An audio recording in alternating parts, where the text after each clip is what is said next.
Acho que agora tá indo, vai. Pode continuar? Pode. Então, gente, como eu falei, a gente vai abordar o foco principal, o objetivo é a gente ler esse texto. Não, a gente não vai fazer uma leitura extensa, sobre tudo, até porque tem bastante página. Mas a gente vai dar os motivos por que é importante, entendeu? Porque esse artigo tem uma relevância muito concreta na nossa formação. A gente pode chamar isso de leitura dirigida. Sabia? Então, ó, esse artigo ele aborda os enfrentamentos quando se busca modificar os regimes de desigualdade na escola envolvendo atributos de gênero e sexualidade. Utiliza-se a etnografia da cena de cenas escolares de 3 escolas públicas de Porto Alegre. Então, como a gente já conheceu o que é a etnografia, hoje a gente vai apresentar do mundo pra gente. Essa foi feita em 3 escolas de Porto Alegre. Nessas escolas públicas de Porto Alegre, nas quais são palcos de ações autoclassificadas como combate de homofobia, respeito pela diversidade e inclusão de todos.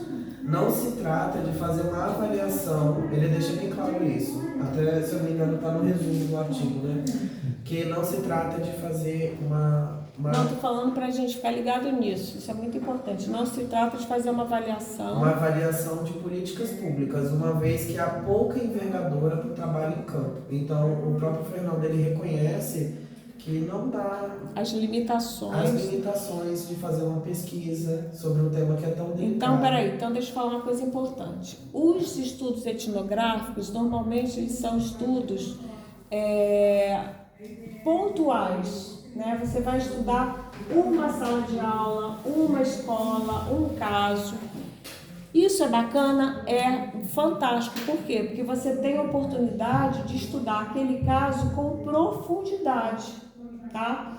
Mas é diferente dos estudos sociológicos, por exemplo, que vão saber em larga escala, por exemplo, na cidade de Porto Alegre, quantas escolas fazem programas de prevenção contra tal. Isso você não tem como saber a partir de uma etnografia, tá? Mas na etnografia você pode saber muito mais coisa que uma pesquisa estatística não vai te dizer. Por outro lado, qual é uma limitação que a gente tem? Você não pode, a partir de um estudo de caso, generalizar. Tá claro isso? Você pegar você perguntar num bar daqui se você perguntar num barzinho daqui da Verome, por exemplo, quem vai votar no Bolsonaro, quem vai votar no Lula, né? Vocês acham que essa amostra ela é representativa? Você pode generalizar? Não, ainda bem, né? Então, o resultado talvez não fosse do nosso agrado. Mas essa é a ideia. Então, na etnografia também tem isso. Tá? Então, ele fala assim, olha, não estou falando que estou generalizando. Agora, outra coisa importantíssima é a gente saber... Gente, que difícil dar aula assim, né? Com esse som, com essa atividade que é maravilhosa e tudo, mas difícil, né? Outra coisa importante, o que ele está estudando exatamente? Vocês entenderam? O que é capaz de reproduzir? Contextualizar a questão de sexualidade dentro do ambiente da escola? Não. A gente não chegou a explicar. Explicou sim, o Gustavo já explicou. Abordar essas temáticas. Não, o que ele está pesquisando? Quando a gente pesquisa alguma coisa que a gente não sabe, né? Qual é a pergunta que ele tem? Pesquisa sempre é uma pergunta. Qual é o problema dele, desse pesquisador? Ele falou, vocês não ficaram ligados. Lê de novo. Então, a pergunta é como a heteronormatividade ela é desenvolvida no ambiente escolar. Não. Aqui no fichamento tá escrito assim, professora. A pesquisa tem como objetivo mostrar os desafios de buscar a modificação dos regimes de desigualdade nas escolas em relação a gênero e sexualidade. E o que você entendeu, Laís? Laís está percebendo a diferença. Isso que você falou é diferente do que a gente estava falando aqui, não é? Sim, acho que ele quer saber, tentar entender o que é gênero Então, A diversidade? Não, gente, lê o texto. É como isso tudo vai Não, gente, olha só, vou contar logo, porque eu tô ficando aflita já. Ah, então. Porque isso, olha só, quando a gente lê um texto, a gente tem que entender de cara qual é o objetivo do texto. Se a gente ouviu o colega lendo e a gente não entendeu, ou se a gente leu e a gente mesmo não entendeu, a gente tem que ler de novo até entender claramente, tá? Então a proposta dele é o seguinte, é saber em 3 escolas de Porto Alegre, nas quais foram instalados, está em uso programas para romper com a heteronormatividade, né? Para alterar isso, como é que é o termo que ele usa aí? Modificar os regimes de desigualdade. Modificação Dos regimes de desigualdade. dos regimes de desigualdade. Então existe um projeto, que é um projeto pedagógico, tá? Lembra aquela coisa que a gente falou? A pedagogia, ela quer sempre modificar as coisas, não é? Então, normalmente, existe um regime de desigualdade, não existe? Existe a heteronormatividade, os que se afastam da norma são sacaneados, mais ou menos é isso que acontece, não é? Não é isso que acontece normalmente? rapidinho, heteronormatividade está relacionado com hétero e o que é mal Normativo.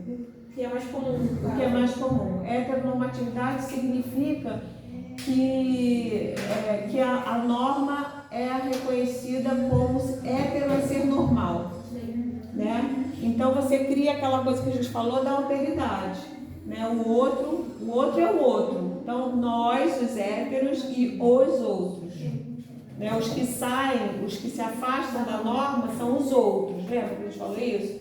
Então, a pedagogia, só um instantinho, a pedagogia, ela vai se impor. Então, houve um projeto pedagógico para dizer, olha, as escolas têm que parar de serem heteronormativas, a gente tem que aceitar a diversidade. Isso é um projeto claramente pedagógico.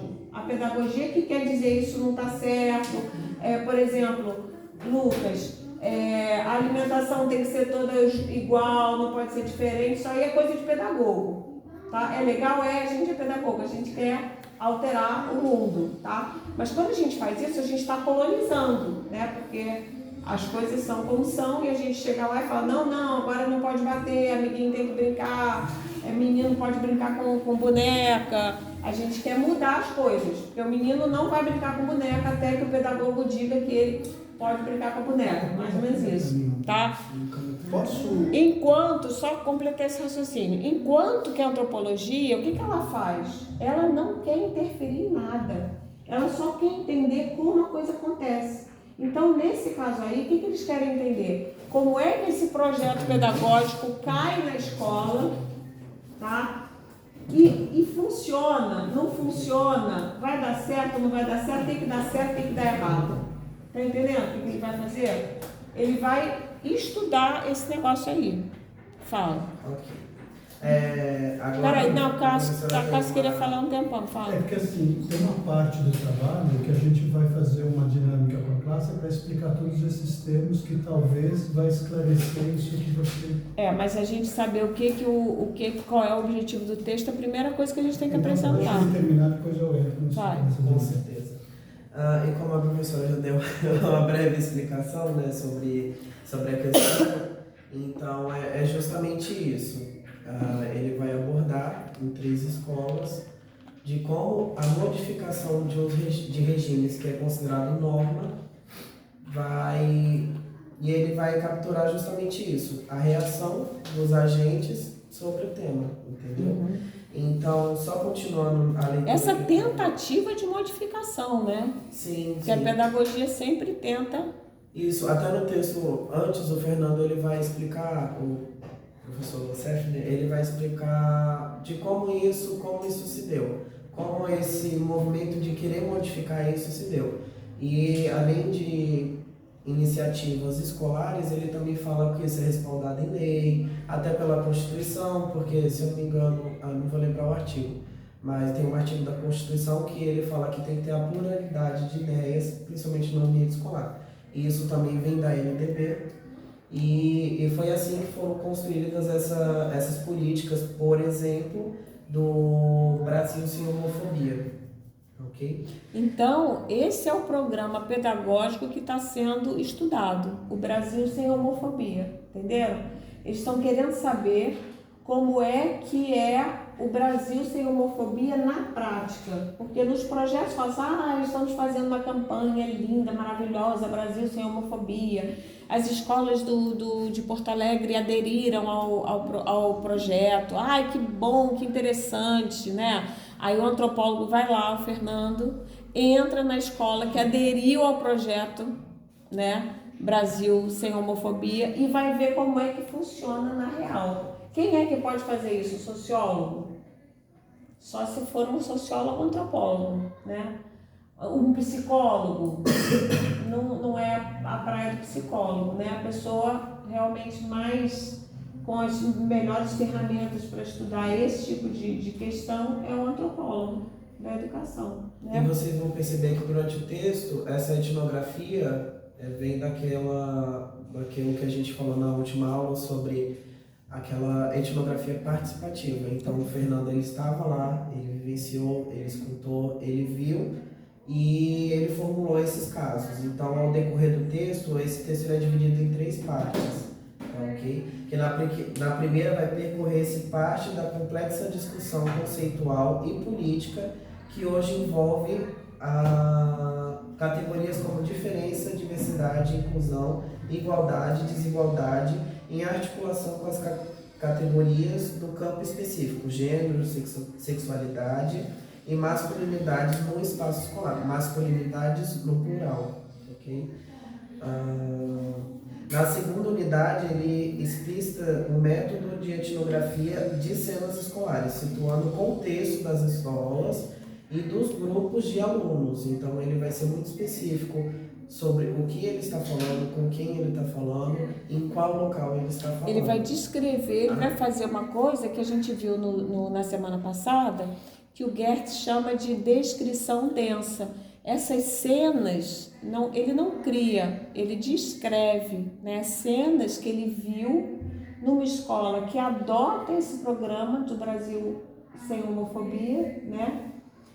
Então, uma escola que está muito bem intencionada, né? Quer fazer uma ação legal, mas é uma ação colonialista, reparam nesse sentido? Ela quer ensinar as pessoas a não serem homofóbicos. Ela quer alterar as pessoas, porque a norma é que as pessoas sejam homofóbicas, não é? Infelizmente não é isso ainda. Então, cabe aos pedagogos, né, fazer uma ação pedagógica, portanto, uma ação educativa de transformar a pessoa para ela deixar de ser homofóbica, ou pelo menos se sensibilizar com essa questão. E, por fim, a terceira parte desse texto, ele vai narrar algumas cenas articulando o seu conteúdo com questões de ordem teórica e com diretrizes de políticas públicas vigentes na área. E a principal hipótese aqui é desenvolver de que as ações escolares parecem querer valorizar a diversidade, mas sem tocar no estatuto da heteronormatividade, o que vai comprometer o objetivo dessas políticas, entendeu? Então, essa é uma análise que o CFNE vai fazer. Explica melhor isso, todo mundo entendeu isso que ele falou? A gente está estudando, tá? A gente pode falar assim, pô, Gu, não estou entendendo muito bem não, porque ele leu o texto que vocês não leram, então a gente pode perguntar à vontade. Então, assim, só para dar uma clareada, porque às vezes a gente fica ouvindo muitas palavras complexas e às vezes não entende, então é mais fácil a gente facilitar e falar com o que a gente vai compreender de fato, né? Com aquilo que a gente lida no dia a dia. Então, ele vai... É mais ou menos assim, gente. Saber como você falar sobre um assunto vai interferir na vida das pessoas. Só que a gente tem que lembrar que as pessoas elas são feitas de cultura, são feitas de política, de economia. Então, além de você transmitir um assunto para uma pessoa, ela vai receber aquilo de uma forma que talvez não agrade a ela. E isso é normal, é comum, porque todo mundo tem sua cultura, tem suas opiniões, E como justificativa, porque a gente pode falar assim, mas tá, por que eu tenho que estudar isso quando eu estou me formando? E é justamente por isso, porque nós como docentes, futuros pedagogos, a gente vai vivenciar isso, é inevitável. E até quando eu escrevi a justificativa, que eu falei assim, como os temas relacionados a gênero e sexualidade vêm sendo pautados nos principais debates. Ou seja, isso daí está no nosso dia a dia. A gente vê isso quando a gente liga a TV, a gente vê isso no TikTok, a gente vê isso no Facebook, na novela, a gente vê isso com a Pequena Sereia, no filme novo dela, entendeu? Que babado! Pequena Sereia? É, da Pequena Sereia. Você não ouviu, não? Não. A polêmica? Não, porque ela vai ser negra. Não. Aí estavam algumas pessoas criticando, né? Falando que ia mudar, porque a Pequena Sereia é branca. Mas é uma sereia, né? O negócio nem existe. Mas voltando aqui, e como isso tudo vai tocar na cidadania. Todo mundo aqui é cidadão, a gente vive numa república, a gente tem nossas ideias, tem nossa democracia e tá justamente nisso, como formar opiniões. Porque você, numa aula, você vai ser apresentado sobre o método científico, sobre uma linha de pensamento, mas você tem a vivência da sua escola, você tem a vivência da sua religião. E é assim que a escola se apresenta. Ela é um ambiente de formação de cidadãos. Então, cidadãos, né? Cidadãos.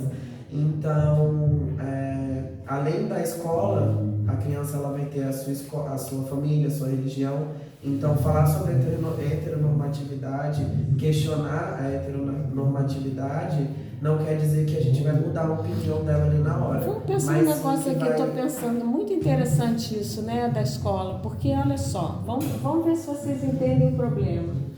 Se a escola, ela quer aceitar a diversidade, né?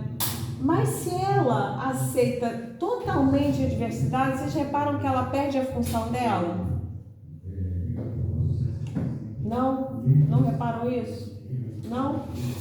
Por exemplo, se numa sala a gente deixa que o menino seja homofóbico e sacaneie o outro, a gente está sendo conivente, não é? Mas aconteceria. Oi?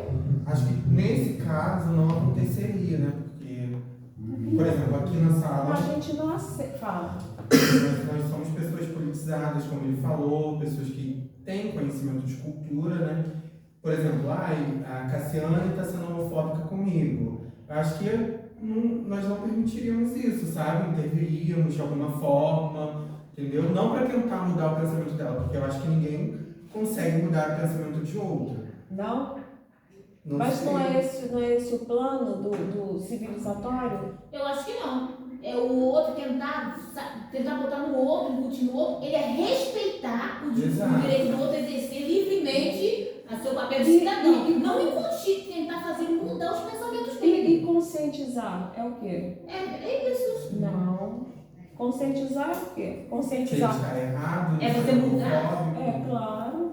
Conscientizar. Sim, mas ele dificilmente a pessoa muda. Então a gente fecha o nosso barraco aqui. Porque, olha só, o papel da escola não é mudar as consciências. Por exemplo, é fazer com que as pessoas sejam conscientes em relação ao meio ambiente. Entendeu o que é certo, basicamente entender o que é certo e o que é errado. Mas quando a gente diz o que é certo e o que é errado, repara que a gente está criando uma norma. Sim, mas nem sempre o outro vai seguir essa norma. Não. Ele tem consciência, Sim, mas ele já... Vocês não estão entendendo o que eu estou falando, não. Eu estou falando o seguinte, que a educação, ela é normativa por excelência. Ela cria normas, por exemplo, de que a Cassiane não pode destratar o Lucas pela opção sexual dele. dele. Isso é uma norma, concorda? Sim, concordo. Mas aí fora da norma isso estaria teoricamente certo? Não, o que eu quero dizer é que a questão do certo e errado pressupõe uma norma. Só existe certo e errado porque a gente define uma norma. A gente define, por exemplo, hoje em dia não é mais aceitável chamar o colega, ei, baleia, vem aqui. Quando eu era criança, isso era a norma. Isto era a norma. Tá? Isso era não só aceitável, como era Normal. Era normalíssimo, isso era a norma. O que eu quero mostrar para vocês é que a norma, ela não é lógica, a norma é arbitrária, ela muda, não existe o certo, não existe a verdade absoluta, né? Mas que o educador, ele é um normatizador, entendeu? Ele que vai dizer, não pode comer com a mão, não pode fazer xixi na calça, tem que fazer o xixi no piniquinho, tem que assoar o nariz, tem que respeitar, tem as normas de convivência, não é isso? O educador, ele faz isso. Não faz? Sim, mas eu acho que ele mais aponta o caminho. Não aponta coisa nenhuma, porque se o menino, se o Lucas for destratado na minha sala de aula, Ninguém vai eu como educadora, eu não vou respeitar. Eu tenho obrigação de não respeitar. Vocês concordam comigo? Eu vou ser um pouco tolerante com isso? Não. Não. Então, toda ação educativa, ela é normativa e ela é impositora de uma Mas norma. é uma repressão? Ela é impositiva de uma norma que a gente acha legal, né? Mas que muita gente não concorda. É assim, é arbitrário, sabe? É assim. Então ela toda a prática educativa, ela é coercitiva. Você está querendo moldar as pessoas de alguma forma, né? Então agora, qual é o nosso plano? O nosso plano político, que já está na Constituição de 88, né? Quando entra na Constituição de 88, você já está botando uma norma. Olha, isso não é mais aceitável. Antigamente era aceitável, né? Houve uma época, gente, que era aceitável um marido bater na mulher quando era traído. Isso era aceitável. Se ele matasse a mulher, ele seria Absolvido por honra pela honra. pela honra. A norma era essa, a norma mudou. Quando a norma muda, o que a gente faz? A gente faz projetos educativos, a gente vai nas escolas falando, gente, olha, a norma mudou. Se seu pai faz isso com você, se seu pai bate em você, ele não deve, porque senão a gente vai denunciar para o conselho tutelar. Seu pai não pode bater em você porque você é menor. Mas na família do pai que bate, o pai apanhou também. Então é fácil para ele mudar isso? Mas o que a gente vai falar? Vai aceitar a diferença? Não, vai dizer, não, o senhor me desculpe. Não, mas eu sempre apanhei, mas tem que bater mesmo para ele aprender. Aí a gente vai fazer um trabalho pedagógico que não vai ser rápido e nem vai ser impositivo. Claro, né? Isso quem faz é a polícia, prende e tal, né? O pedagogo vai fazer o quê? Vai fazer um trabalho pedagógico. O que é um trabalho pedagógico? Tem um projeto, aí a gente vai fazer um curso, vai chamar os pais, vai conversar sobre isso, vai fazer oficinas, né? Mas o objetivo de tudo isso qual é?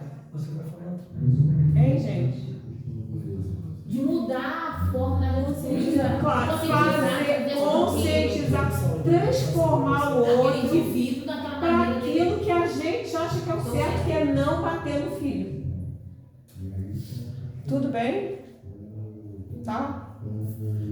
Eu acho que isso daí que a senhora falou, professora, que nem a Rosa estava questionando, é porque a gente está olhando por um olhar antropológico, entendeu? Então a gente não vai se colocar lá. Que nem você falou, mas não é certo, eu estou falando certo. Eu tenho que combater a homofobia. Sim. Só que, olhando antropologicamente, você tem que olhar como isso é construído, entendeu? Como você analisa, é até aquela questão do materialismo histórico, né? Que você analisa a história de acordo com o material, com o concreto do que foi acontecendo. Então você olha assim, por que isso desenvolveu? Como que se deu, entendeu? Então não é questionar se é certo ou errado, mas quem diz que é certo, quem diz que é errado, entendeu? E agora, como a gente falou sobre vários termos, o Cássio ele vai apresentar e vai explicar para vocês vários desses termos e também que são abordados no texto, tá bom? Agora eu vou passar a palavra para o Cássio. Eu vou tentar ser mais achei que foi bem. Eu sou uma pessoa mais brincalhona, então. Vamos lá. Aqui o do Fernando, né? Maravilhoso, cheio de. Eu vou pôr um pouquinho da minha opinião sobre o assunto. Então ele fala os desafios, né? Da normatividade dentro de salas de aula. Então, eu queria perguntar, eu fiz aqui uns desenhinhos e eu queria perguntar para vocês o que vocês entendem por heteronormatividade e aonde que eu deveria colocar isso aqui no quadro. O que para vocês é heteronormatividade? O que é? Foi como a professora... Pode errar, porque eu quando estava lendo também não sabia direito. Foi como a professora falando nisso, é algo que se torna, é normal, entendeu? E acaba se distinguindo da outra coisa. Por exemplo, você é hétero e eu sou o outro que sou homossexual, por exemplo. Eu entendi assim, dessa forma. Uma definição mais simples, que eu vou começar até por ela, classificação biológica. O que é uma classificação biológica? Ele é masculino e feminino. Masculino e feminino. As escolas usam a heteronormatividade, que a gente fala, porque é mais simples, porque é uma norma. O que seria uma norma? Quando começou a Revolução Industrial, precisava ter normas para a coisa funcionar. Então, linha de produção, então precisava ter norma. Então, parafuso para encaixar na porca. Então, vamos supor que o parafuso é o homem e a porca é a mulher. Para encaixar precisa ter uma norma, precisa ter uma polegada, senão não encaixa, não funciona. Então, as coisas, como a professora falou, para funcionar precisa ter norma. Então, isso foi um etnocentrismo, uma heteronormatividade para funcionar. Cássio, só um instantinho, deixa eu só falar aqui. Isso que o Lucas falou, eu achei que foi muito interessante, porque assim, a gente não está aqui defendendo que é importante ter uma... Eu não estou defendendo isso não, tá? Assim, a norma, sei lá. Eu só tô... O que eu acho importante, no que o Lucas falou... Muito importante é o seguinte, a norma é aquilo que exclui o outro, que cria um nós e o outros, né? Então a norma neste caso é ser heterossexual, por alguma razão, né? Porque eles acham que pegaram o biológico e o biológico é a norma, podia ser outra coisa, tá? Podia ser outra coisa perfeitamente. Mas eu falei que... Não, tô falando assim, o importante é que a norma cria essa alteridade com o que não é a norma. Se eu tenho a norma, eu tenho alguma coisa que não é a norma, né? Foi basicamente o que ele falou do parafuso e da porca, deu para entender mais ou menos. Não entendi nada do parafuso com a porca aí. É o que encaixa. Deu pra entender? Não, eu entendi, mas eu... A comparação do homem e da mulher, diferenciando do diferente. A sociedade teve... Tá, se vocês entenderam, então tá bom. Acho que deu para entender bem. Não, porque, assim, nesse exemplo eu achei um pouco perigoso, porque, assim, quando você fala assim, parece que aquilo que não encaixa não tá bem, né? Entendeu? Você toma como norma aquilo que tem que encaixar. Então, assim, um parafuso que não entra no... Só que é o seguinte, a gente não é parafuso. Ah, que bom. Tá ótimo. Mas aí você ia entrar no conceito de alteridade para distinguir. Só que a gente não é um parafuso, são parafusos diferentes. Então, eu não posso ser considerado um parafuso e uma porca. Existem formas diferentes de pensar e aí... Isso, calma. Então, como autoridade encaixar como... Isso é só para a gente falar de heteronormatividade. Tá, mas eu acho que assim, a melhor definição de norma, eu acho que foi essa que o Lucas falou. Norma é aquilo que produz um outro. Tá bom. Que entendeu? diferencia o eu do outro. Que cria Esse assim... afastamento. Se não encaixa no esquema parafuso e porquinha, se tem 2 parafusos, então não é na norma. É outra categoria, entendeu? E por isso que até ele colocou, né, a Simone de Beauvoir falou, você não nasce mulher, você se torna mulher. É aí também que eu acho que tem a função da escola. Você vem e aí você toma uma consciência do que você quer ser. Porque para a criança, ela não entende que ela tem uma vagina, ela vai vendo o que ela gosta, o que ela aprende, o que ela quer sentir. E aí, o que o o trabalho começa a colocar, eu nem vou ler, eu vou falar o que eu tenho na minha cabeça. Porque ele coloca que, seguindo o que a Simone de Beauvoir falou, que a classificação ou a norma por o etnocentrismo está ultrapassada, porque a gente vive numa sociedade plural que tem essas e tem outras pessoas. Então, como você vai classificar uma sociedade plural através só de um padrão classificado por biológico? Então, a gente poderia classificar por gênero. Que já nem é mais tão normal, né? Antigamente, por exemplo, eu me lembro quando a gente, na minha geração, teve um momento, não, a coisa da separação dos pais, por exemplo, né? No começo, era raro os pais separarem. Houve um momento que tinham filhos que reclamavam porque os pais não eram separados, porque estavam fora da norma. Entendeu? Porque assim, nossa, todo mundo está separado, meus pais, é legal. É como se fosse uma moda, digamos assim. Não é moda, é questão de ser a norma. O que é a norma? É aquilo que é mais prevalente, entendeu? Aquilo que acontece com mais frequência, né? Então, houve uma época em que os casais heterossexuais eram a norma, mas hoje em dia já está deixando de ser, na prática, né? Não é mais tão prevalente quanto era. Antigamente, de cada 100 casais, 100 eram heterossexuais, ou 99 eram heterossexuais. Hoje em dia, não. A gente já tem muitos casais homossexuais, homoafetivos, né? Então, essa coisa já deixa de ser... Então, essa coisa tem que atualizar, né? Tem que atualizar. E aí a gente tem uma diversidade de gênero muito maior, que a gente não vou falar todos os termos, e aí a gente pode formar identidade, então classificar por identidade de gêneros.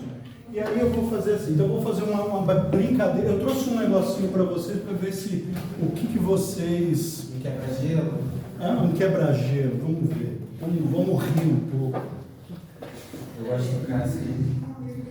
Então assim, esse presente... vou até dar dentro da caixinha. Esse presente é para dar para que tipo de gênero ou para que tipo de... É para homem ou é para mulher? Lucas, abre e fala. Isso aqui é para homem ou para mulher?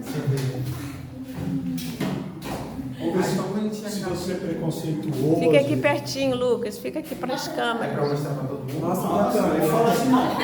Eu daria isso daí para uma... Eu daria para o meu sobrinho. Na sua opinião. Então vai. Aqui para a câmera primeiro. E aí, responde. Mas não vou mostrar. Não, deixa a gente Pode mostrar? Pode. falar, então. Eu acho o chupetinha maravilhosa. Não tem gênero, eu daria para um sobrinho, para uma sobrinha. Não usaria, né? Porque eu não sou uma criança. Mas é muito bonito. Só criança pode usar chupeta? Olha aí a norma. Sabia que tem adulto que usa chupeta? Mas assim, muito bacana. Não, mas Os outros. Porque nós... Olha aí, nós já achamos normais. Nós somos os normais, né? Porque a gente acha muito estranho alguém usar chupeta adulto, mas eu já vi adulto... o sobrinho lá do Silvio Santos, neto do Silvio Santos, usou chupeta lá no Big Brother.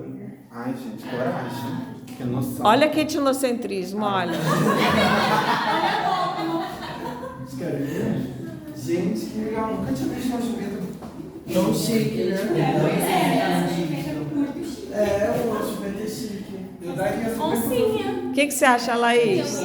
Você Eu daria... daria pra minha sobrinha. Pra sobrinha, Pra menina. Não por cor, porque mas é mimosinho, Eu daria pro meu sobrinho. Também. E você, Felipe? Achei bonito, fofo. diferente. É, lindo. É bem bonito. Se você tivesse um filho, um sobrinho, você daria para o Uma menino? filha, né? Para a menina? Eu daria pra minha filha. Para menino, não. Não, menino não. Por quê? A decoração tá mais feminina. É feminina. É o que a professora falou, professora. Não está dentro da nossa norma. Nossa norma quem usa brilho é menina. Menino usa coisa mais básica, um espetinho azulzinho, fora da verde. norma. Fora Mas da repara, norma. toda vez que a gente, quando a gente pensa em norma, automaticamente vocês reparam que a gente exclui, Cada um tem a sua.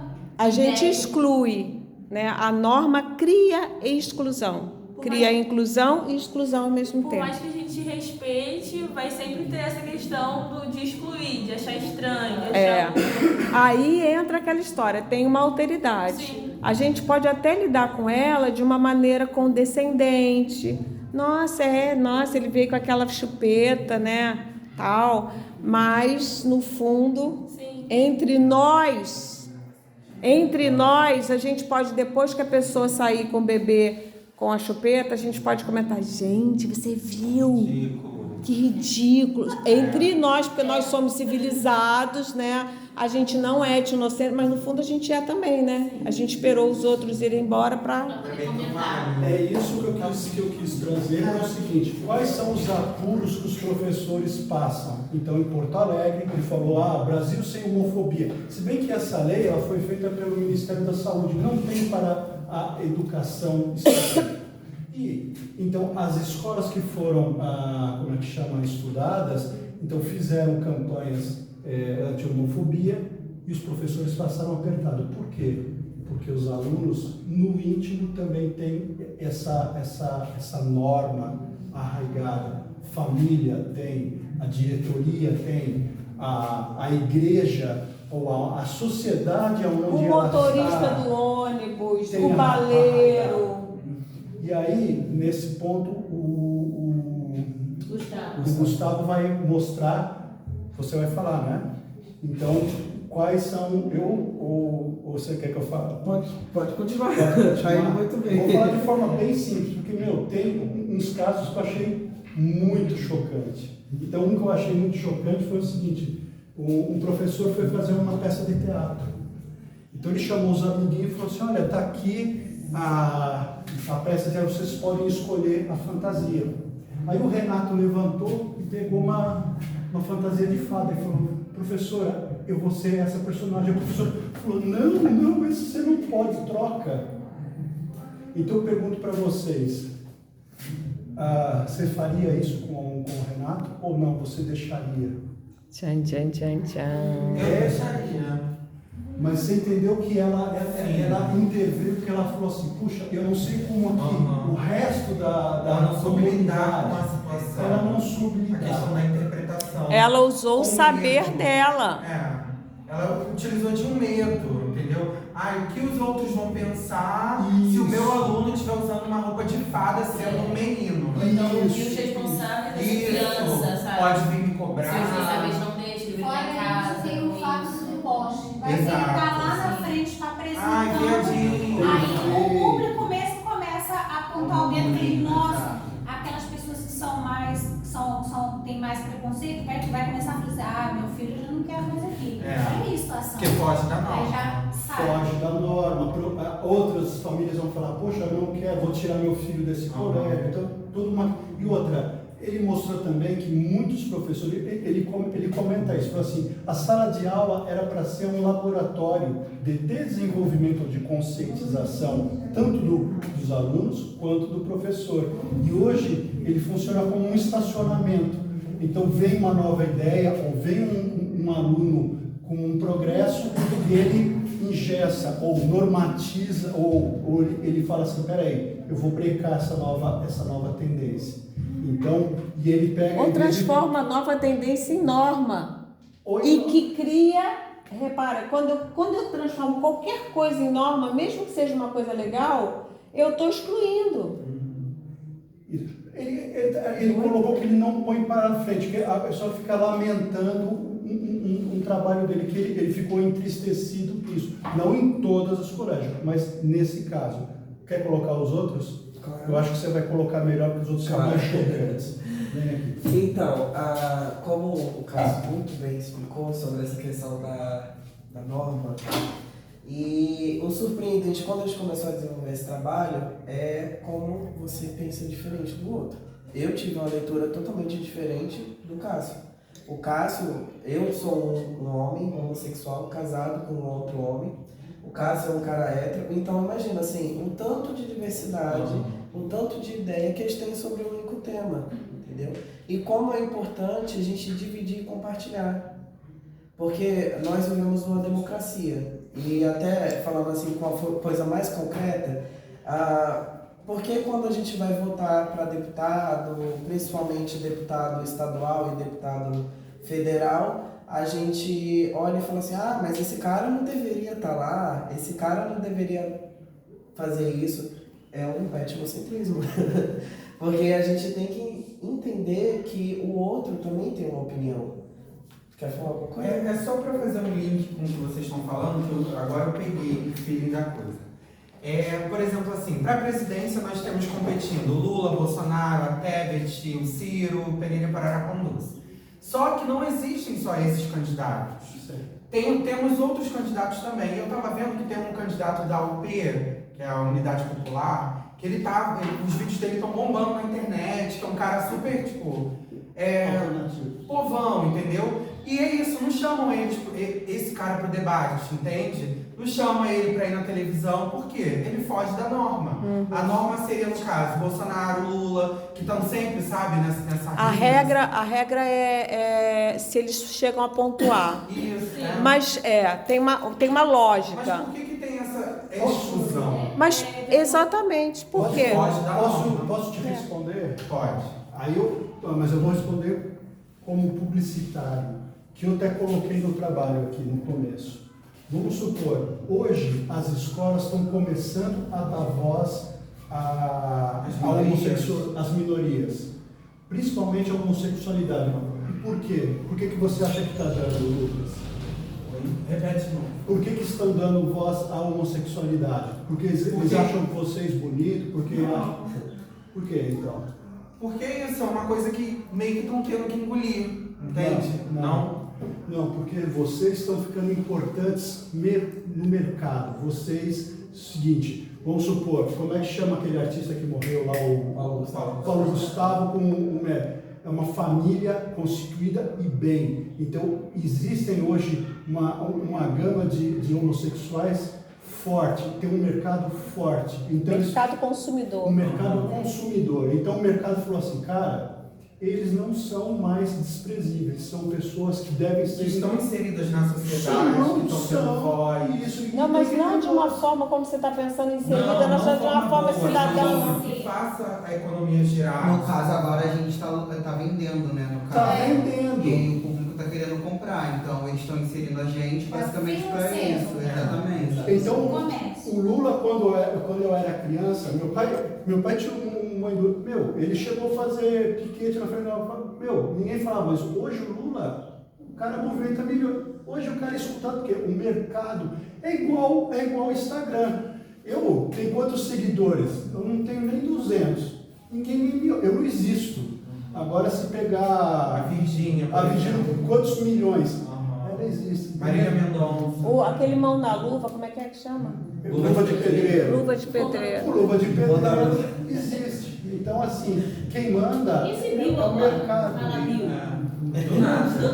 Então, isso que vocês têm que entender um pouco. Então, às vezes, ficar meio que chorando.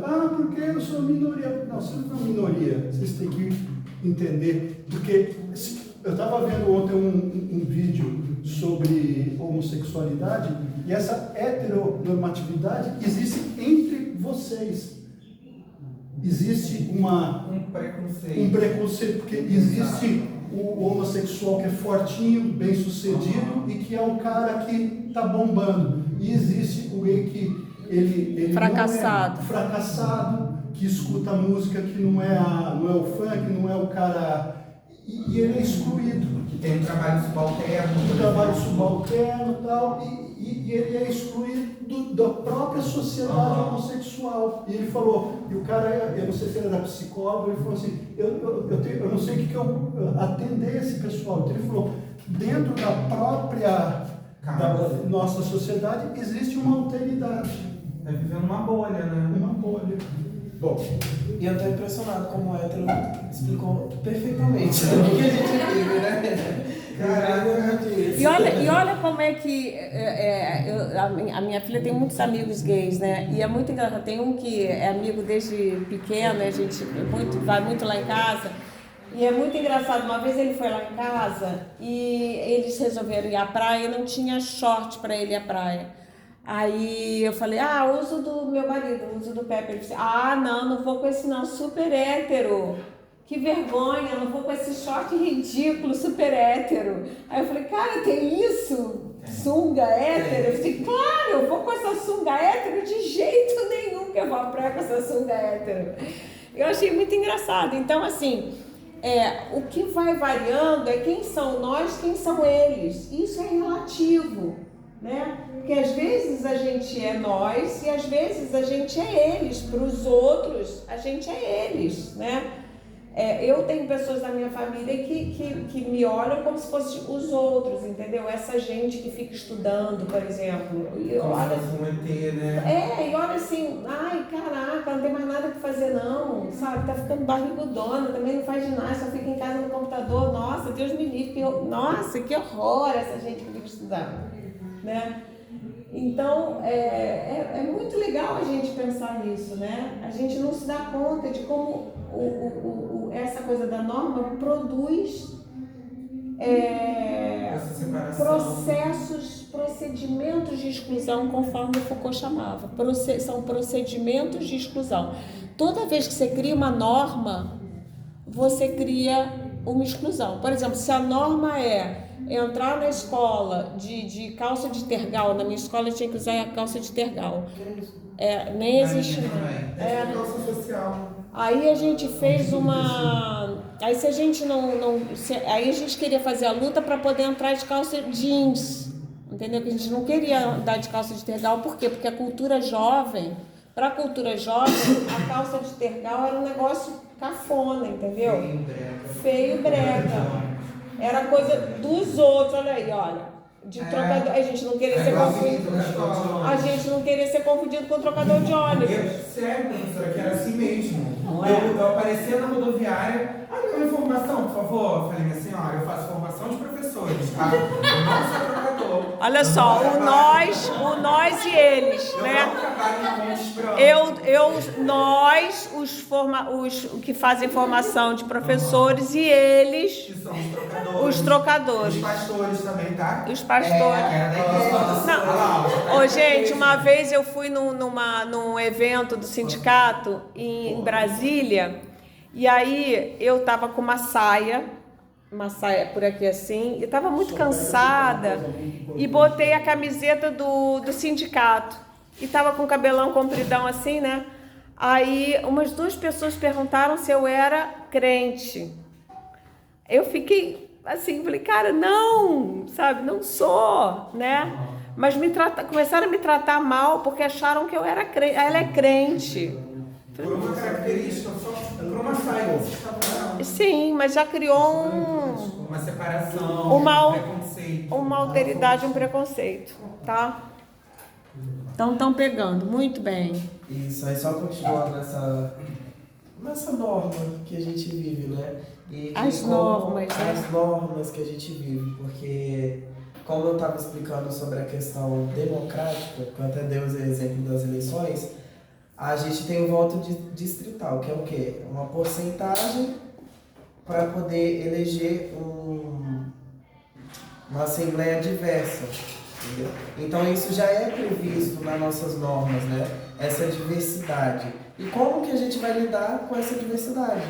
Porque quando a gente se coloca no lugar de nós, sempre vai ter um outro. O outro que merece sofrer, o outro que merece morrer, o outro que merece não ser escutado, entendeu? Então é muito importante. Quando a gente fala sobre a questão de gênero e sexualidade, toca na ferida de muitos outros, né? Mas também toca na ferida de muitos nós. Então, a gente vai encontrar, por exemplo, eu me coloco aqui como nós. Eu acho que tem que ter discussão de gênero, tem que ter discussão de... Em um nós. Tem que ter uma discussão de gênero, tem que ter uma discussão de sexualidade. Mas também existem aqueles outros que acham que a sua fé vai estar sendo ferida com esse debate, entendeu? E aí uma das justificativas que eu daria é justamente isso. A gente só vai conseguir construir um ambiente plural se a gente debater, entendeu? Se tiver o diálogo. E aí tem um negócio muito interessante também, né? Porque às vezes nós ficamos numa bolha que tem aquela expressão pregar para convertido. Vocês conhecem essa expressão? É muito legal isso, né? Adianta a gente pregar para quem já está convertido, já está convertido, já está com a consciência. Não adianta, porque a gente aqui, por exemplo, nós que temos essa consciência de respeitar a diversidade, a gente, todo mundo aqui concorda. Seria muito interessante se tivesse alguém aqui na nossa turma, seria interessante não, seria desafiador, né? E pensasse totalmente, por acaso aqui a gente concorda, né? Somos nós. Mas podia ter um representante do eles aqui, né? Exatamente. E é justamente sobre a questão do direito sobre isso, de também ter os eles. Então, quando você falou isso aí, veio na minha mente duas situações que eu passei, que foi complicadíssimo. Assim, pra mim, porque são pessoas muito próximas. Uhum. A minha filha falou pra mim assim, mãe, eu sou PAN, né? Eu nem sabia o que era. Eu olhei pra cada... Que idade ela tem, Suzana? Me explica isso, porque eu não sei o que é isso, não. PAN pra mim, eu sei lá, nasci, alguma coisa assim, mas... PAN é onde faz consulta médica. Pois é, eu fiquei perdida. Que idade ela tem? Ela tem 22, vai fazer 23 agora, daqui uns dias. Aí eu falei pra ela, me explica. Aí ela foi e falou pra mim, só falou bem resumido. Ela falou assim, mãe, eu não faço diferença de sexo. São pessoas que curtem pessoas independente do gênero. Independente do gênero. Aí eu falei assim, ela é casada, né? Ela falou assim, aí eu falei, tá, mas você é casada? Ela, ué. Mas se fosse uma mulher também não teria problema nenhum pra mim. Eu falei, beleza. Aí ela foi e me perguntou, mãe, fala para o meu pai? Aí eu olhei pra cara dela na hora assim e falei, não. Falta meu pai. Não precisei pensar. Ela falou, não precisei pensar na resposta. Eu falei, não. Se você não tivesse um contato com seu pai, não tivesse uma vivência com seu pai, não conhecesse seu pai, tudo bem.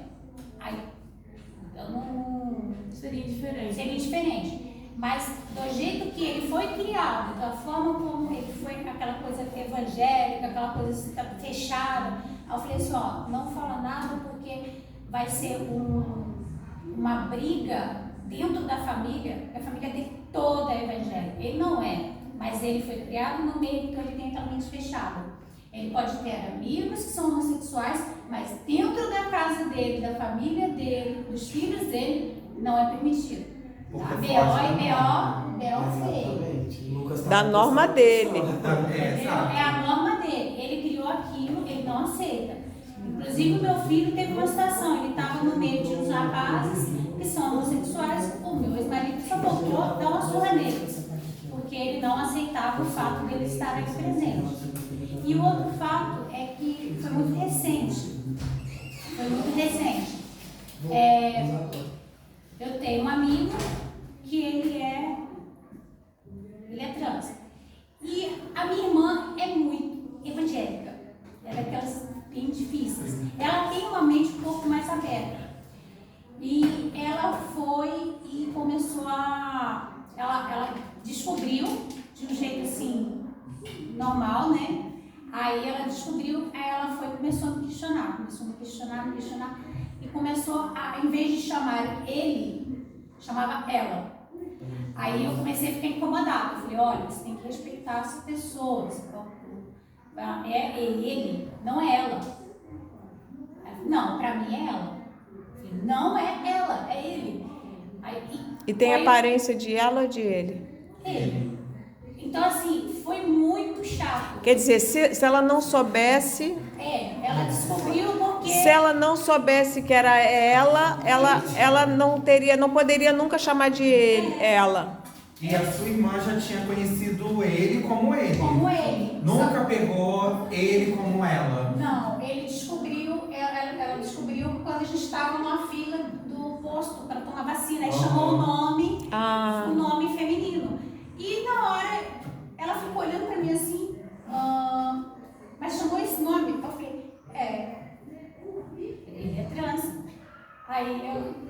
Nossa, deu um melão na cabeça dela. Aí, nos primeiros dias eu não falei nada, eu fiquei muito assim. Você sabe quando você fica naquela situação? Converso ou não, falo a minha opinião ou não, porque é parente, você está o dia inteiro com a pessoa. Aí eu fiquei numa situação constrangedora, fiquei muito complicada. Aí um dia eu falei assim, vou falar. Encostei ela no paredão e falei. Aí falei, soltei tudo que eu queria falar, falei assim, e falei que eu ainda fui mais longe. Falei, cara, você está estudando para ser pedagoga. Ela também está estudando pedagogia? Pedagogia. Sério? Falei, como você vai entrar dentro Olha de uma como é que a sala de gente aula? olha para ela, hein? Falei, como Vocês estão você vai vendo? A gente entrar fala, dentro de uma sala de aula? sério? Ela é pedagoga, porque nós, né? Nós somos cabeça aberta, né? E esses outros absurdos. Eu falei pra ela, cara, você vai se deparar com situações desse tipo em sala de aula. A gente discute isso dentro da sala de aula todos os dias com relação a gênero.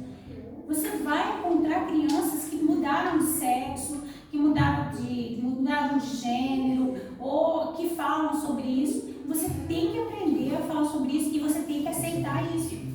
Você tem que aprender a lidar com esse tipo de situação em sala de aula. Nossa, é muito difícil. E como é que ela reagiu, Suzana? Ela falou, é a minha crença, é o que eu acredito e eu não vou mudar. Aí eu falei, bom, eu pelo menos falei o que eu pensava, o que eu acredito e vou respeitar a sua opinião.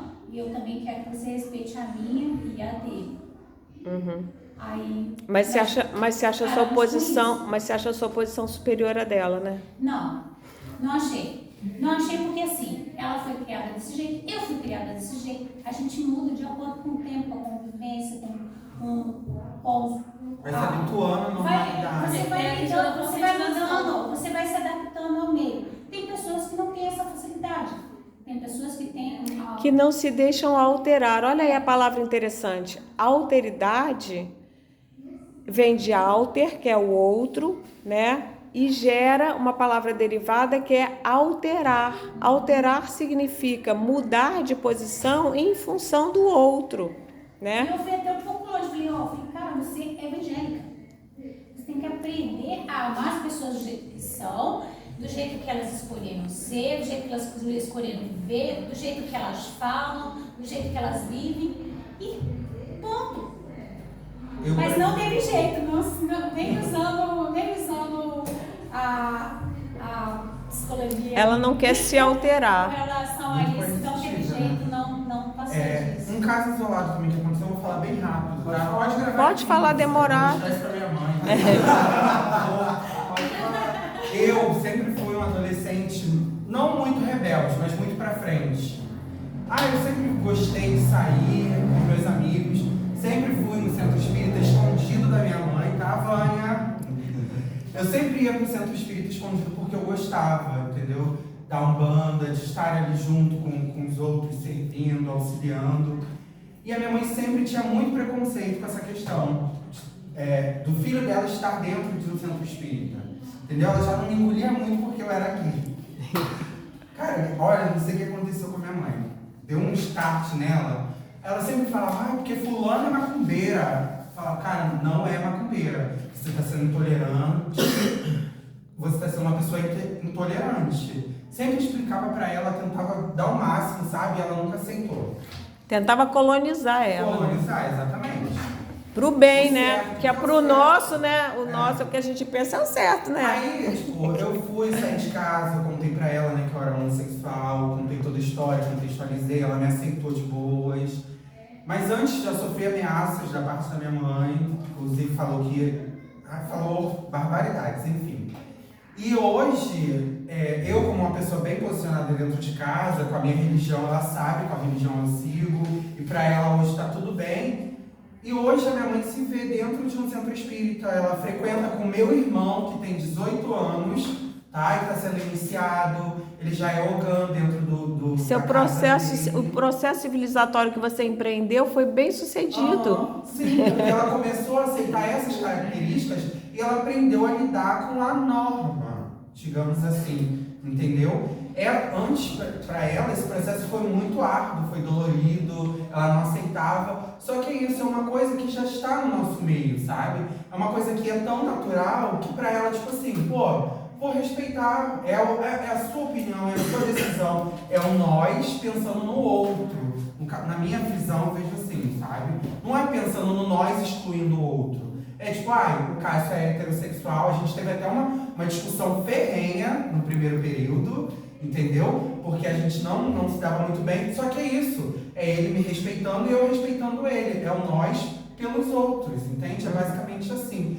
E a minha mãe hoje, ela frequenta, ela respeita muito o pai de santo do meu irmão, ela respeita o meu irmão. Meu irmão hoje dentro do quarto, ele pendura as guias dele lá, a guia de Oxum, de Xangô, de Oxóssi, de Oxalá, e eu fico, meu Deus do céu, olha o quanto que eu batalhei para isso ser incutido dentro da minha casa, sabe? Para minha mãe respeitar hoje a opinião, a opinião religiosa do meu irmão, a minha, sabe? Que não aceitava antes. E isso se tornou um processo mais tranquilo. Entende? Mas é um processo pedagógico e árduo, né? Que requer que o outro, no seu caso aí, a sua mãe estava aberta para se alterar, né? A irmã da Suzana, pelo menos no momento, não. Pode ser que em algum momento esteja. Só uma ressalva, assim, ela não trata ele mal. Sim. Ela trata ele super bem, só que você chama ele de ela. Uhum. Que é uma coisa que me irrita. É o ponto que ela... Não acho que seja. Não acho que seja o mais básico, não.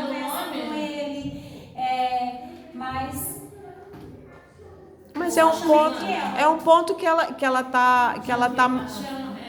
Chama só de ela ou também chama pelo nome? Não chama pelo nome, só ela. Só ela. Mas quando vai chamar? Dando Não, por sentido exemplo, feminino, a tipo, pergunta se ela quando vai chamar? pergunta se ela quer comer, pergunta se ela quer água. E vai falar com ele. Não deve falar o nome, né? Quando fala assim, vem cá. Sei lá. Oi. Cadê ela? Usa palavras que não tem gênero, vamos dizer assim. Ou seja, ela está preservando o ponto de vista dela, a posição, a condição identitária dela. E entre aspas, né? respeita. E a gente também não pode, num processo pedagógico, né? Eu falo isso porque eu tenho um furor pedagógico terrível, né? A gente também não pode chegar atropelando os outros e dizendo que a pessoa tem que mudar, que ela está errada. Eu sou um pouco desse gênero, né? Então a gente tem que tomar cuidado, porque até não é efetivo, porque a pessoa fica, né? É um processo que é lento, né? É lento. Agora você vê, a gente faz isso o tempo inteiro. Eu dei exemplo para vocês, a gente com namorado, né? As mulheres fazem muito isso, educam muito os homens, não educam? A gente não educa muito os homens? E por o bem, né? Que a gente melhora muito eles, não melhora? Mas a gente tem, e esse projeto, ele é etnocêntrico. Vocês estão entendendo que educar é sempre etnocêntrico? Sim.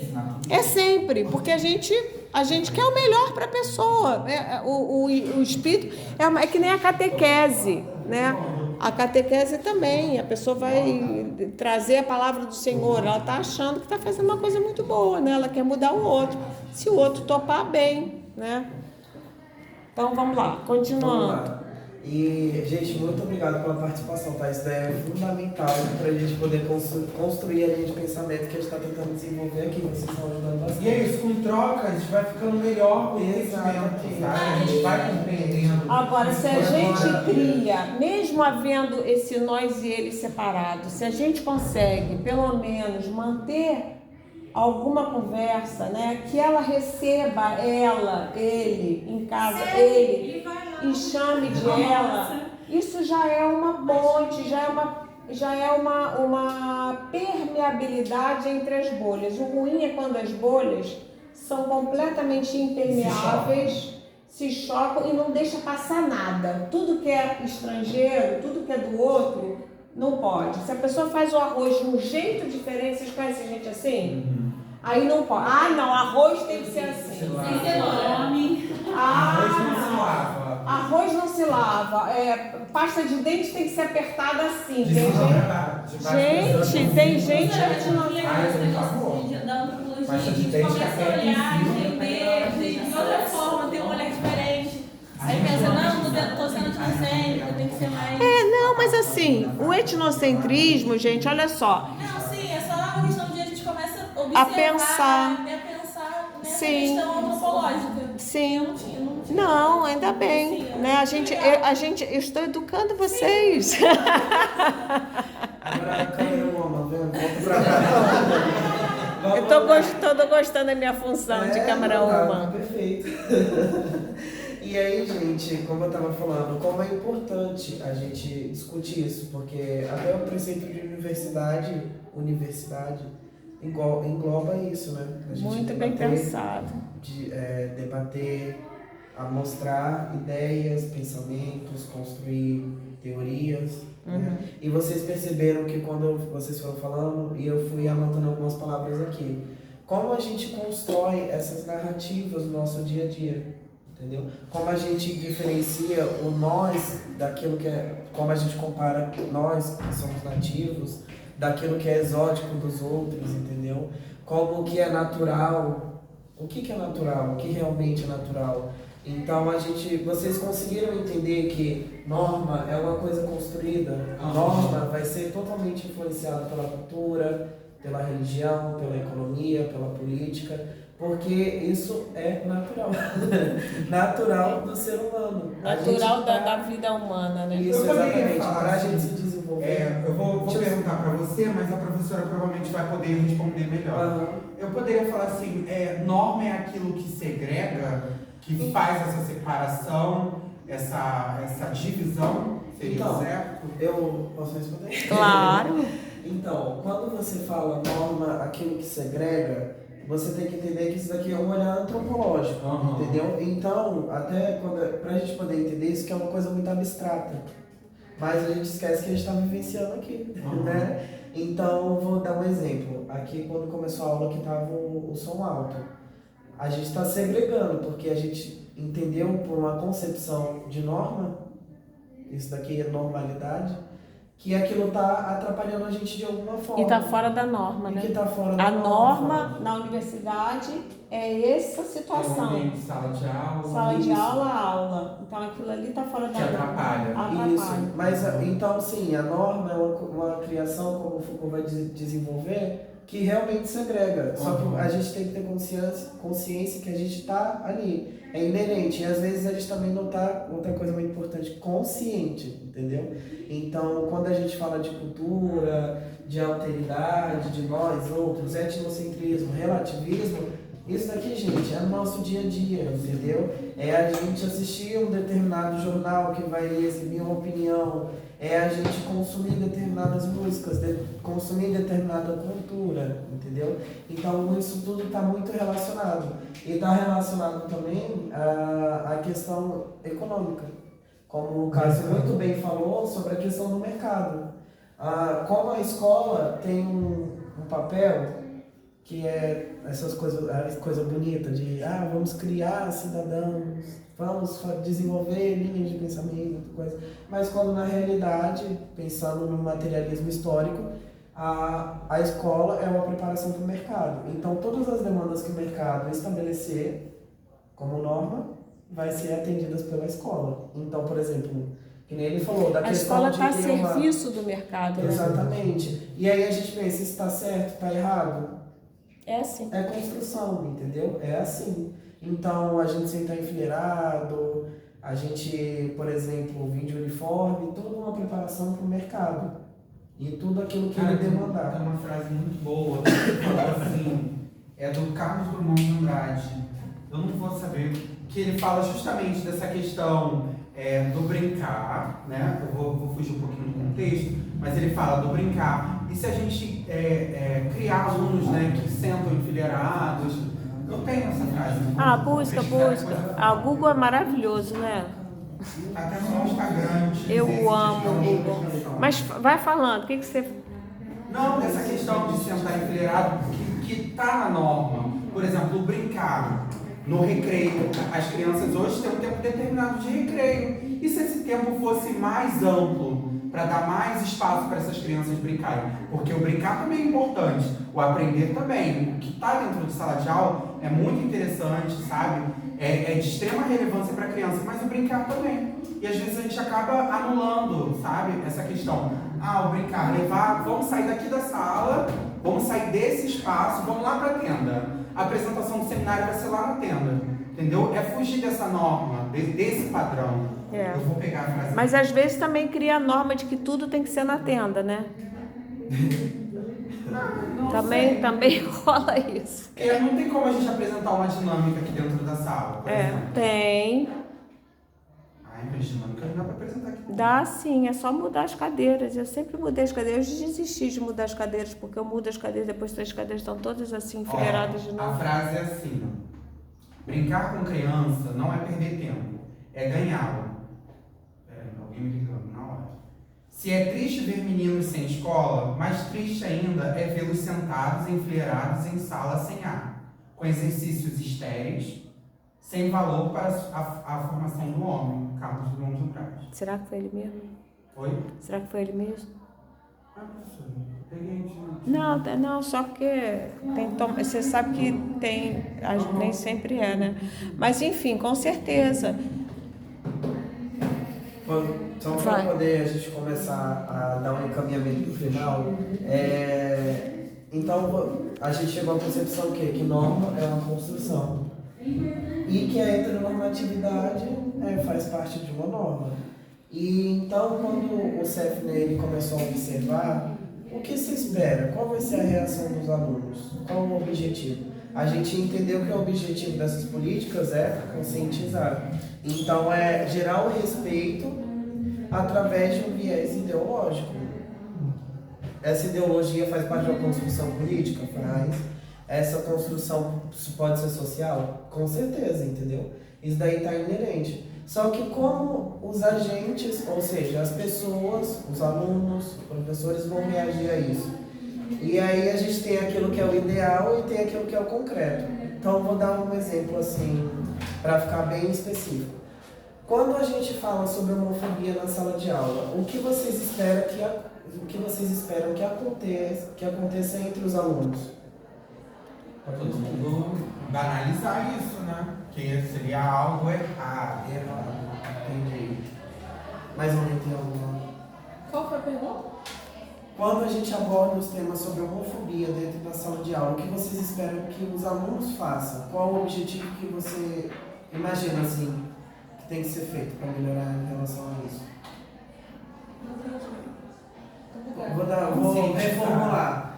Quando você vai dar uma Qual a aula relação dos alunos com o assunto? Eu acho que com os alunos, eu acho que eles vão ter curiosidade, porque eles escutam muito, vê na televisão, enfim.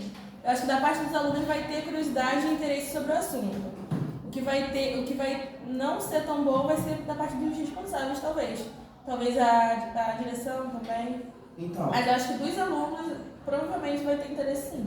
E você está corretíssima, Laís, porque isso não é uma construção. Vale lembrar também que nem você falou, os alunos, quando saírem da escola, vão ver a homofobia na rua, vão ter contato com a opinião dos pais sobre o assunto. E normalmente, dentro de casa, o aluno às vezes pergunta e não tem uma resposta, às vezes pesquisa e não consegue entender. Talvez em sala de aula ele provavelmente entenderia melhor e teria curiosidade sobre o assunto. Exatamente, e até entre eles mesmo, eles já vão vivenciar essas coisas. Eu sou um grande... Quando eu comecei a ler esse texto, eu falei, gente, eu tenho que falar sobre isso, sobre essa visibilidade que causa nas pessoas quando você fala sobre determinado assunto.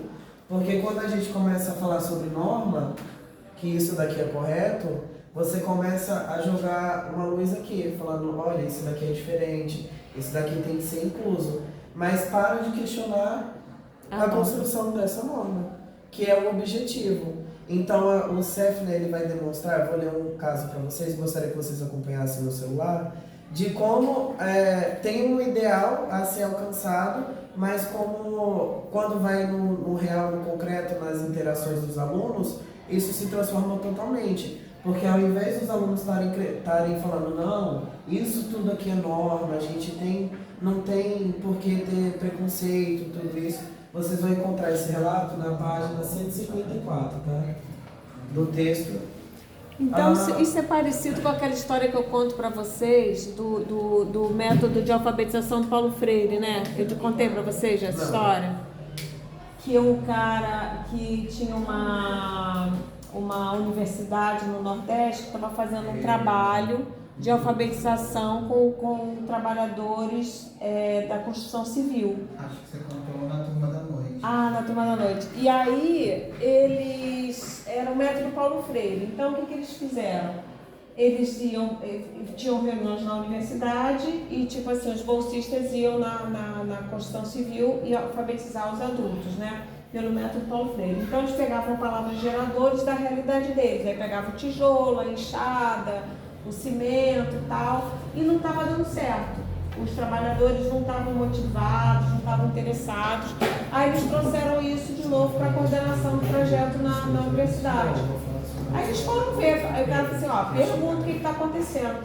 Aí foi perguntar o que os trabalhadores falam, todos com vergonha, né? Ah, não, fala você, não sei, não quero falar, não sei o que, fala você. Aí quando eles foram falar, o que é? Sabe o que é? É que a gente trabalha o dia inteiro vendo tijolo, o dia inteiro vendo cimento, chega de noite, de novo tijolo, cimento. A gente não queria trabalhar com essas palavras, não. Que palavras vocês queriam? Ah, castelo, princesa, entendeu? Sério.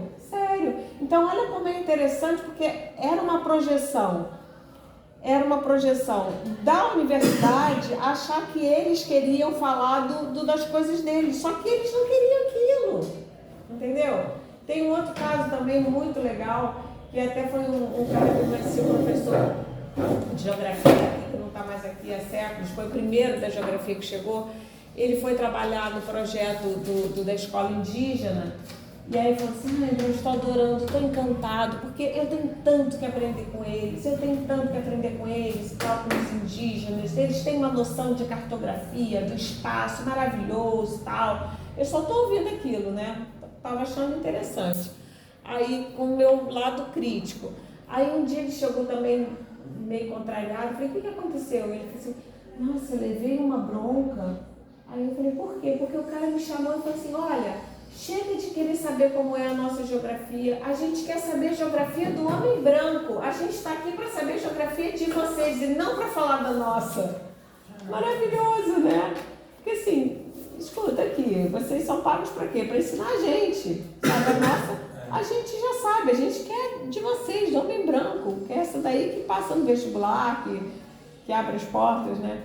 Então, sabe, às vezes a gente acha, né, que vou desenvolver um método de alfabetização na Ilha Grande, então vou trabalhar com peixe, com não sei o quê. De repente as crianças não estão, sabe, estão afim de celular. E aí também como o professor ele vai lidar e desenvolver sobre essas questões. Exatamente. E aí, que nem eu estava falando, é a questão do que você se espera e aquilo que você vai encontrar no concreto. Então, todo mundo achou aí a página 54, sim, né?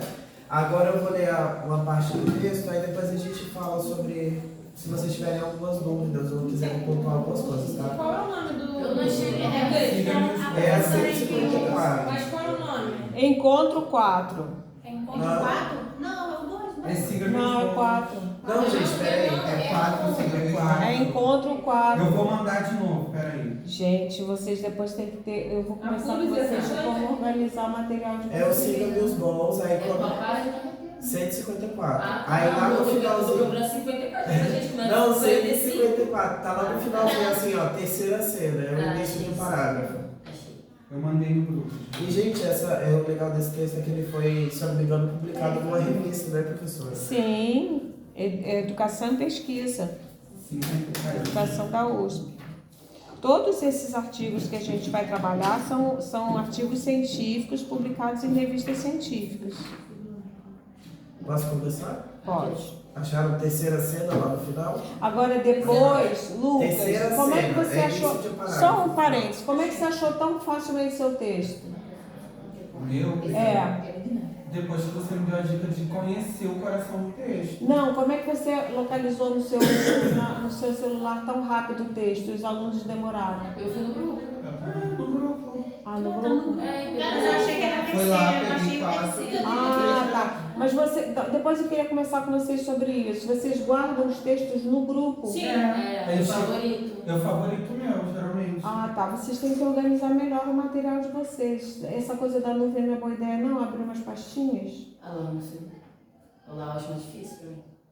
Tem um vídeo no meu canal que tem lá Cantinho do Estudante, tem um vídeo que a monitora fez explicando umas coisas muito legais de como organizar Como os guardar no textos. fichamento, não é isso? Como? No drive.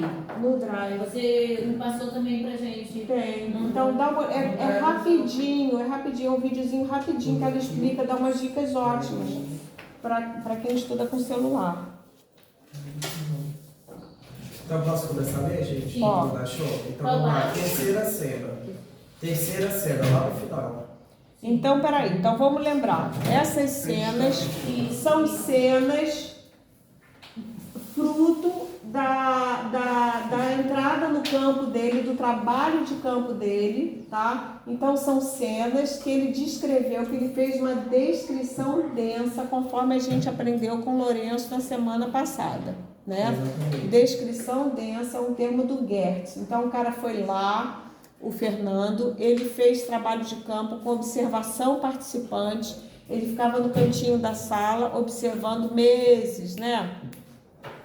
E aí ele pegou algumas cenas que ele descreveu. Vamos Isso. ver a cena. E o que eu quero aqui que vocês percebam é de como uma coisa que é idealizada, ela pode ser totalmente transformada na hora que você vai analisar as vivências, tá? Então nessa terceira cena vai explicitar bem isso daí. Vamos lá, terceira cena. Falar de sexualidade pode implicar visibilidade. E visibilidade pode implicar acréscimo de vulnerabilidade pessoal. Após a observação de aula de uma estagiária, 2 professoras da escola pediram para conversar comigo. Elas já convidaram algumas lideranças gays para falas e distribuição de materiais juntos aos alunos. Então, ou seja, isso daí é um movimento que estava acontecendo na escola e que teve um determinado momento que as professoras chamaram o professor Fernando para poder conversar. Ah, um detalhe, o professor Fernando entrou no campo como supervisor de estágio. Isso aí eu achei muito interessante, porque a gente faz estágio, na UF pelo menos, completamente diferente, né? Assim, como é bacana, ele ia na sala de aula como supervisor de estágio supervisionado. Sabe a disciplina de estágio, que não é estágio, que é PPP? Né?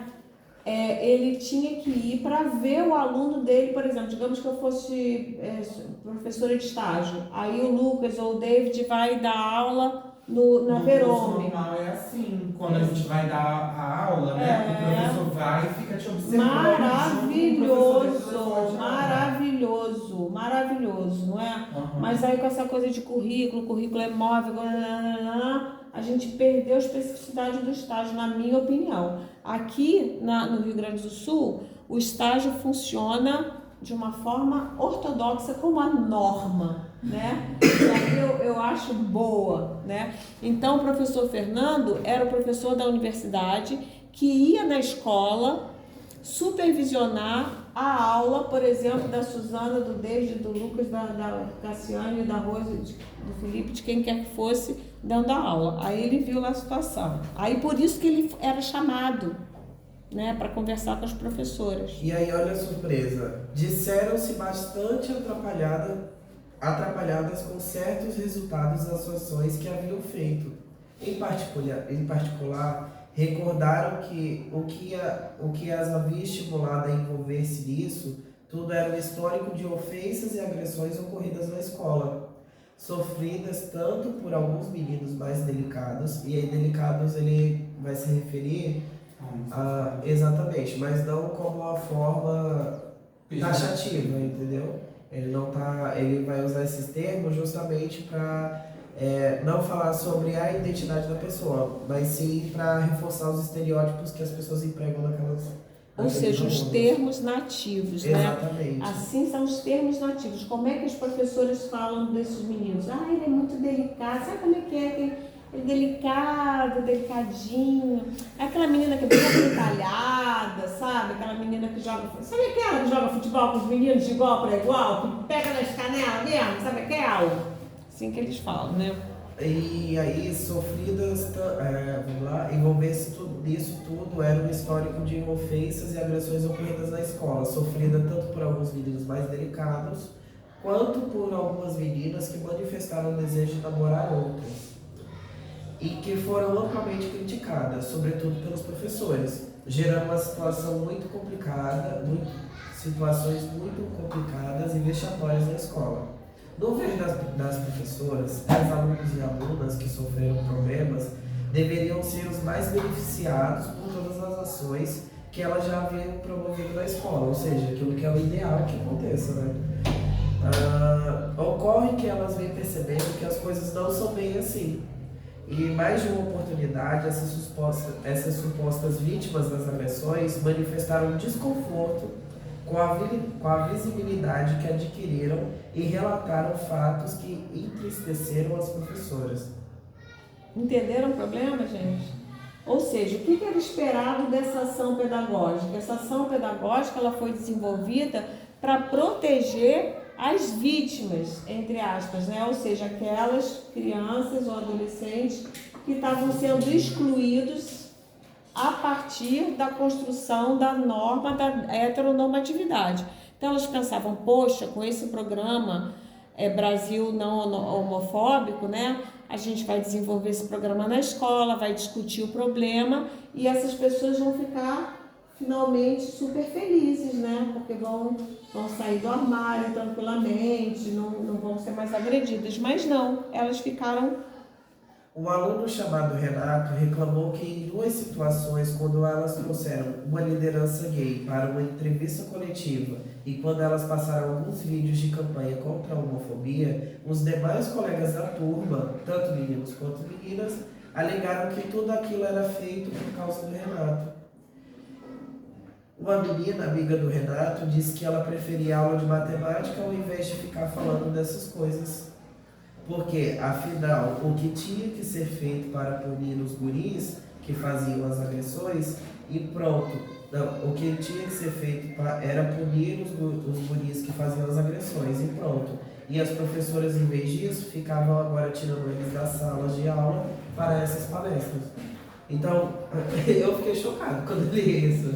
Porque o que deixou o Renato muito constrangido, né? Porque tudo isso estava sendo feito, quer dizer, o Renato virou um atrapalhador da aula, né? Exatamente. Em vez de a gente ter aula de matemática, agora por causa do Renato, a gente tem que parar tudo para ter uma aula com gay para falar um negócio que a gente não está afim. E aí, colocando de forma clara o que a gente está querendo dizer aqui, é que ao invés da norma que está sendo prejudicial para a diferença ser criticada, a diferença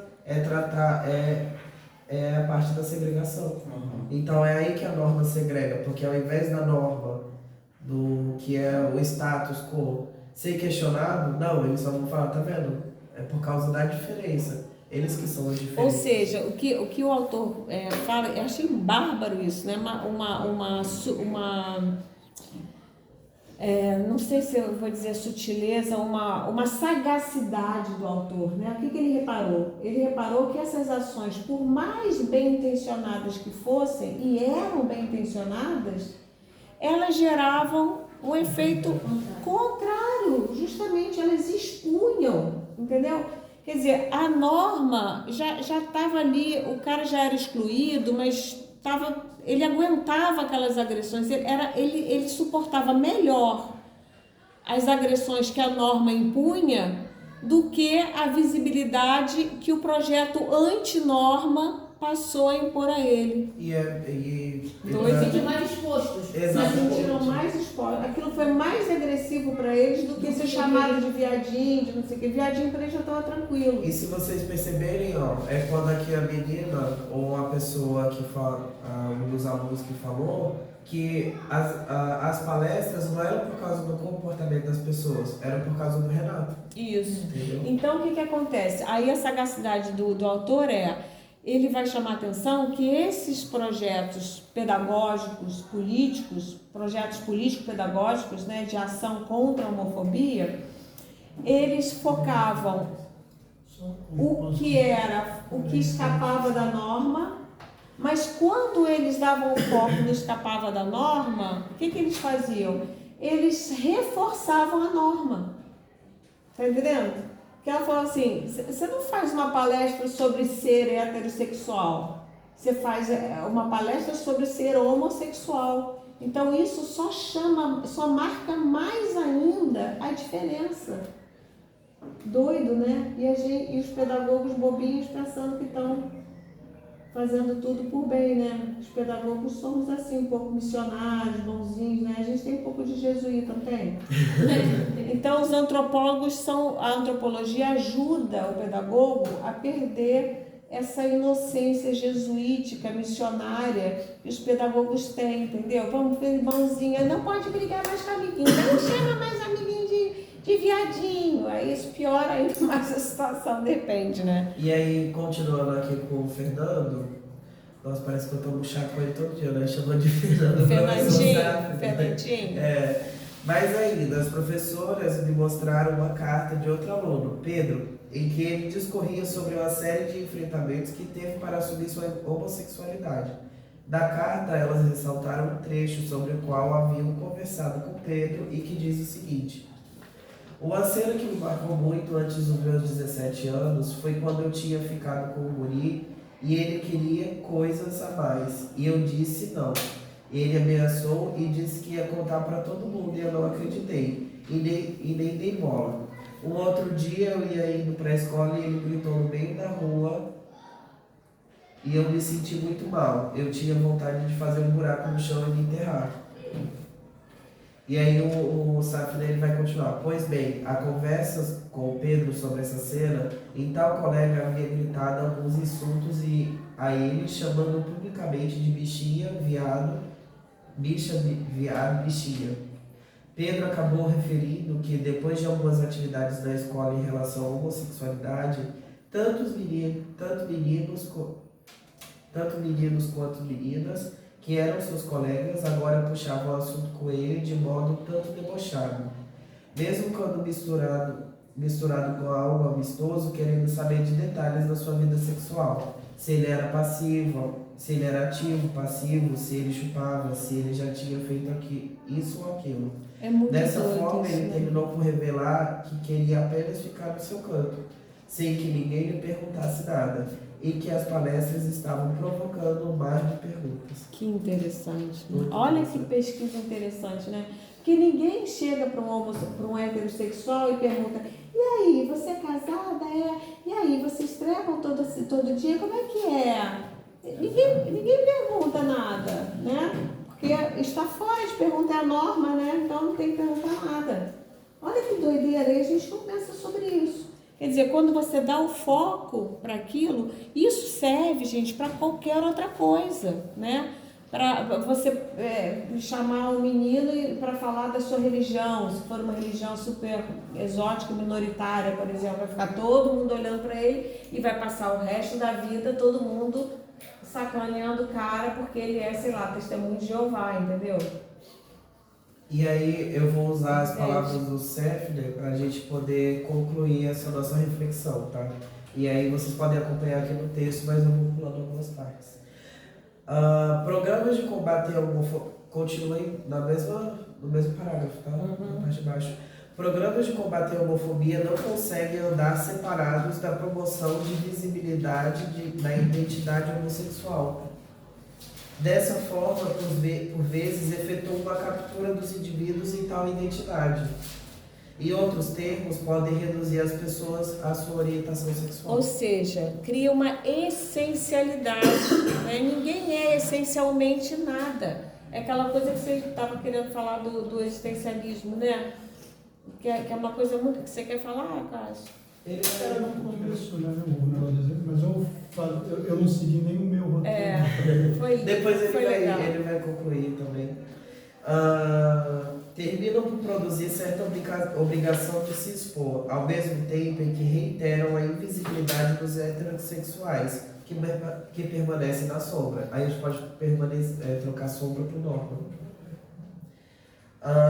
Uma das astúcias da norma é não dizer de si. Quem deve explicar-se, desvendar-se, responder às perguntas é quem foge da norma. Olha que Com isso, tal indivíduo cada vez fica mais capturado pelo atributo que o faz afastar-se da norma. No caso, a sexualidade. Dificilmente conseguimos abordar o tema de modo a mostrar que as exceções faz parte da norma, que ela é o fora constitutivo da norma. Terminamos lançando mais luz por cima de indivíduos que até o momento estavam por vezes no limbo, porque francamente nomeados. Com as palestras e as presenças de lideranças gays na escola, o que era pressentido se reforça. O sujeito fica inteiramente capturado pelo discurso da sexualidade. Todos os seus atos passam a ser julgados, ou seja, mais uma vez reforçando o que é norma e o que é diferente. Então, o diferente que vai ser estudado, analisado. O que é exceção. Exatamente. Todos os seus atos passam a ser julgados por essa lente. E é ele que se dirige cada vez mais questões, reforçando esse lugar social. Claramente, as professoras estavam muito angustiadas por perceber que seu trabalho reforçava as dificuldades enfrentadas por alguns meninos na escola. Embora, paradoxalmente, eles agora não fossem mais agredidos fisicamente, mas sempre estavam sendo citados. Ok? Muito bom, né? Muito bom. Muito Fernandinho mandou gente. bem, hein? Ainda vou casar com esse homem. Agora o Cássio vai concluir, gente. Ela tá gravando, Eu vou queria mostrar que pro seu Cássio marido. explicasse Eu vou fazer uma conclusão em cima do teu caso. Da Umbanda. Eu queria que você Pode ser? explicasse depois o significado de queer. Não vai ter essa agora. Eu vou usar o caso que você falou sobre sua mãe, aí você foi para o espiritismo, aí você fez uma evolução. Tem um dos casos aqui, que é o próximo, eu não vou ler porque eu sou meio... Cada um tem seu estilo, tá ótimo assim. Diversidade. Uma dislexia, né? Eu vou falar porque eu lembro. Que é o seguinte, ele colocou que a professora fez uma campanha e acabou expondo, né? Ou ela tentou colonizar, né? Uma forma não homofóbica e tal, e acabou expondo esses alunos. E aí eu vou colocar um exemplo que você fez com a sua mãe, você conseguiu até levar ela também para o espiritismo, e que talvez seja a forma que depois a gente vai ligar com o queer. Tá?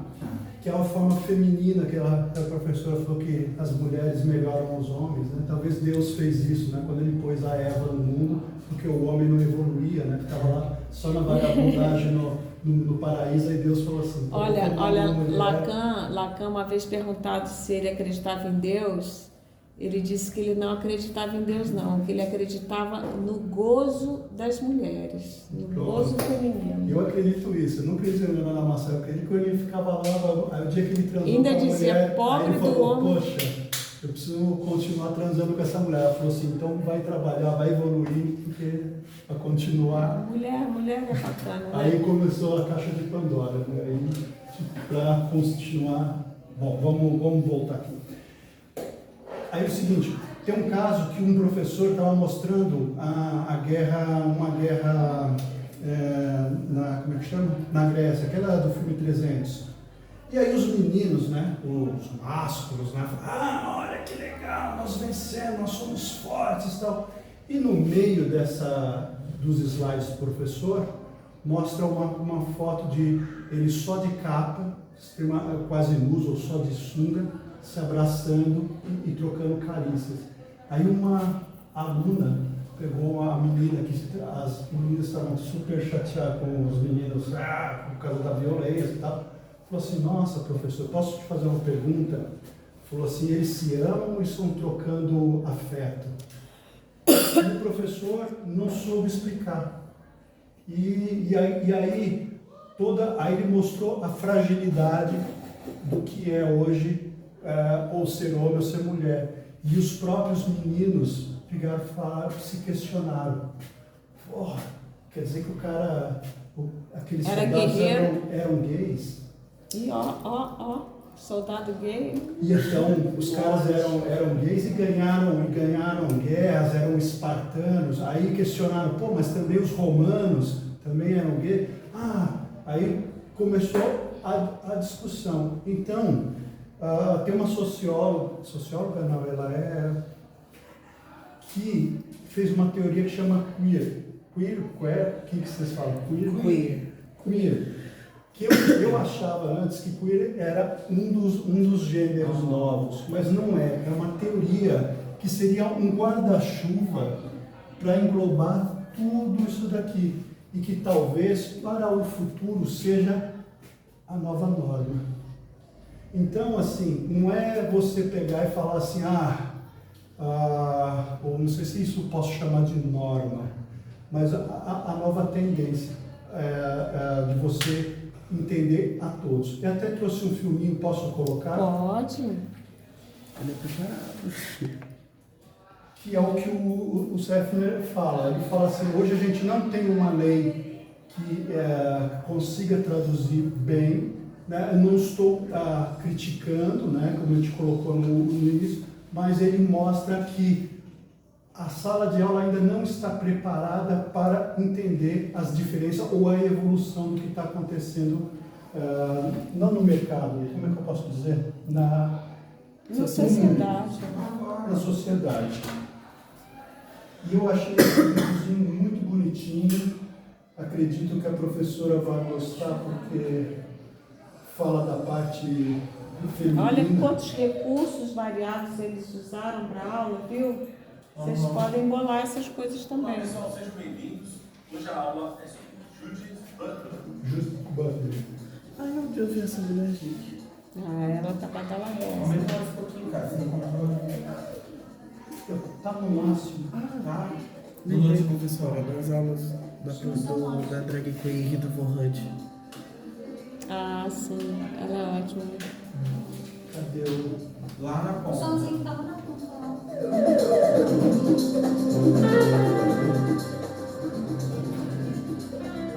Uma das figuras mais influentes das questões feministas e LGBTs a partir dos anos 1990, Judith Butler, também uma proeminente ativista dos movimentos anti-guerra, anticapitalismo e antirracismo. Somente após a Segunda Guerra Mundial é que o gênero e a sexualidade foram reconhecidos como questões para o estudo sociológico. A chamada segunda onda do feminismo, dos anos 1960 e 1980, cresceu a partir da percepção da feminista francesa Simone de Beauvoir em Segundo Sexo, escrito em 1949, de que não se nasce mulher, torna-se. Sua ideia de que existe uma diferença entre sexo, que determina se alguém é biologicamente feminino ou masculino, e gênero, as forças sociais que agem sobre alguém para que seja feminino ou masculino, abriu caminho para uma reavaliação do papel do gênero na sociedade. Também deu o pontapé inicial no movimento de liberação das mulheres nas décadas seguintes. As atitudes em relação ao sexo na sociedade ocidental também estavam sendo remodeladas pela obra de antropólogas como Margaret Mead. Seus estudos sobre tribos no Pacífico Sul e no Sudeste Asiático mostraram que muitas diferenças comportamentais entre machos e fêmeas eram determinadas culturalmente, não biologicamente. Tais descobertas chocaram ao serem publicadas em 1930, mas foram mais abertamente consideradas pela geração do pós-guerra, que lidava com assuntos que antes eram tabus, tais como a promiscuidade e o sexo fora do casamento, como fenômenos sociais, em vez de desvios de comportamento. Na linha de frente do exame das convenções sexuais na sociedade ocidental estava Michel Foucault, que tratou do assunto em seu livro publicado em 3 volumes, de 1976 a 1984, A História da Sexualidade. Permeando todo esse contexto estava sua teoria central da forma como se exerce o poder na sociedade pela imposição das normas sociais, e em particular, de que não apenas o nosso gênero, mas também na nossa sexualidade, é moldada pela cultura na qual vivemos.